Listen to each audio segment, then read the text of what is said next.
कभी सोचा है कि कैसे एक अकेला साम्राज्य तीन तीन महाद्वीपों पर सदियों तक राज कर सकता है? आज हम उसी रोमन साम्राज्य की गहराई में उतरने वाले हैं, जिसने सिर्फ इतिहास ही नहीं बनाया, बल्कि हमारी आज की दुनिया की नींव भी रखी।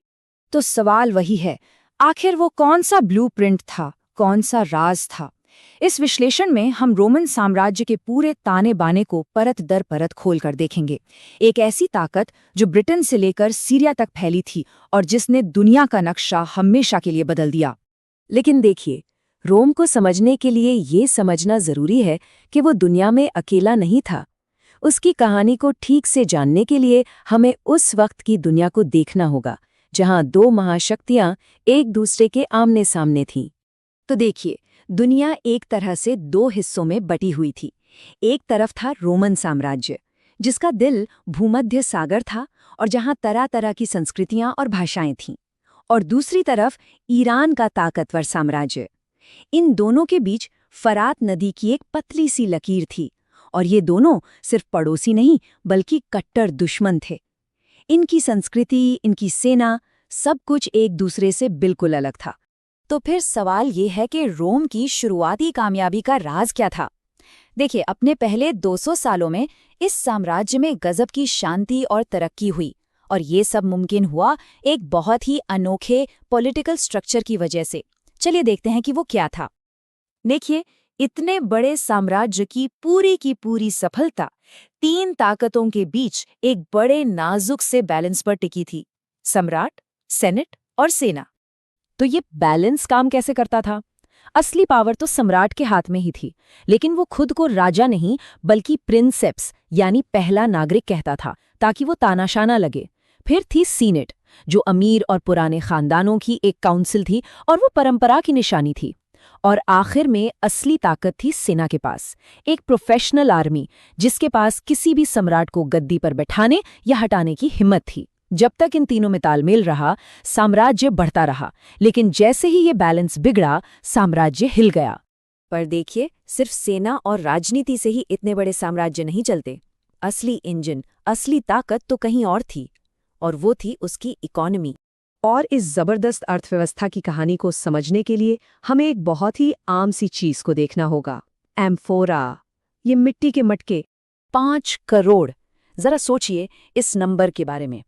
ये रोम में सिर्फ एक जगह पर मिले टूटे हुए एम्फोरा हैं, सिर्फ एक जगह पर। अंदाजा लगाइए कि पूरे साम्राज्य में व्यापार का स्केल क्या रहा होगा। ये सिर्फ व्यापार नहीं था, ये एक इंडस्ट्रियल लेवल का नेटवर्क था जो साम्राज्य के एक कोने को दूसरे कोने से जोड़ता था। चलिए, अब जरा समाज की बात करते हैं।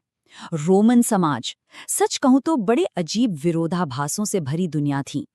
एक तरफ ऐसी आज़ादियां थीं जो आज भी मॉडर्न लगती हैं, तो दूसरी तरफ उतनी ही क्रूरता भी मौजूद थी।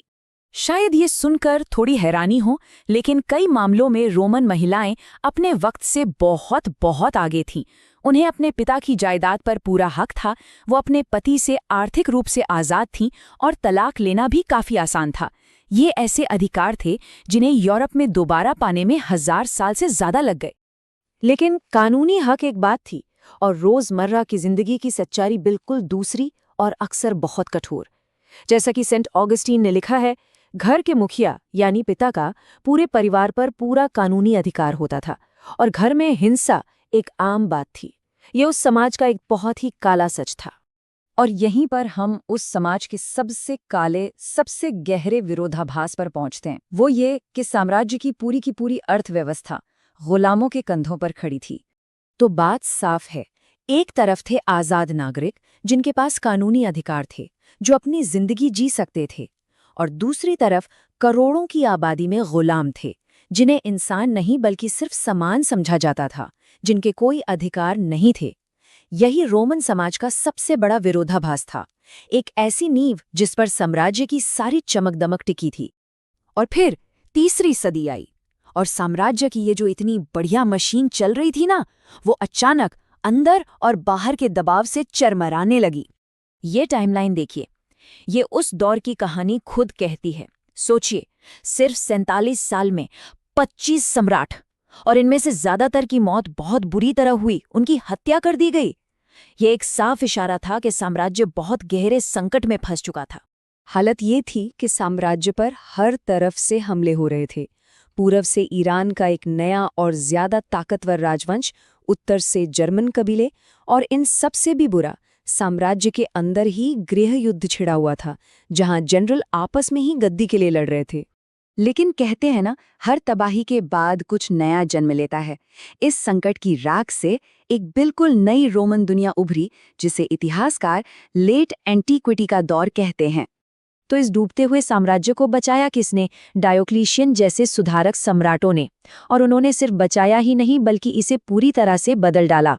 उन्होंने साम्राज्य की सीमाओं को छोटा करके ज्यादा सुरक्षित बनाया, नए किले खड़े किए और सेना और प्रशासन की ताकत को अलग अलग कर दिया, ताकि फिर कोई जनरल बगावत न कर सके। डायोक्लेशियन ने जो काम शुरू किया था, उसे सम्राट कॉन्स्टेंटाइन ने और आगे बढ़ाया, और उसने 2 ऐसे बड़े बदलाव किए जिनका असर अगली 1000 साल की दुनिया पर पड़ना था। कॉन्स्टेंटाइन की विरासत आज तक महसूस की जा सकती है। उसने सॉलिडस नाम का एक नया, एकदम शुद्ध सोने का सिक्का चलाया, जिसने इकोनॉमी को संभाल लिया। उसने पूरब में कॉन्स्टेंटिनोपल नाम की एक नई राजधानी बनाई, एक नया रोम। और सबसे बड़ा बदलाव, उसने ईसाई धर्म को अपनाने की प्रक्रिया शुरू की, जिसने साम्राज्य का चेहरा हमेशा के लिए बदल दिया। तो अब हम कहानी के आखिरी दौर में आते हैं, जहां साम्राज्य की किस्मत 2 अलग-अलग रास्तों पर चल पड़ी, और यहीं से मध्ययुगीन दुनिया की शुरुआत हुई। यहाँ हम उस आखिरी बंटवारे को साफ साफ देख सकते हैं। पश्चिम में जो साम्राज्य था, वो पूरी तरह बिखर गया और उसकी जगह कई छोटे छोटे राज्यों ने ले ली। लेकिन पूरब का हिस्सा, वो बाइजेंटाइन साम्राज्य के नाम से और 1000 साल तक मजबूती से खड़ा रहा, अमीर और ताकतवर। इस बंटवारे ने यूरोप का वो नक्शा बनाया जिसकी झलक आज भी दिखती है। और यही सवाल हमें इतिहास की सबसे बड़ी बहसों में से एक पर लाकर छोड़ देता है। क्या रोमन साम्राज्य सच में खत्म हो गया, या उसने सिर्फ अपना रूप बदल लिया था? ये हमें याद दिलाता है कि बड़ी से बड़ी ताकतें भी बस खत्म नहीं हो जाती, वो बदल जाती हैं और अपने पीछे एक ऐसी विरासत छोड़ जाती हैं जो किसी न किसी रूप में हमेशा जिंदा रहती है।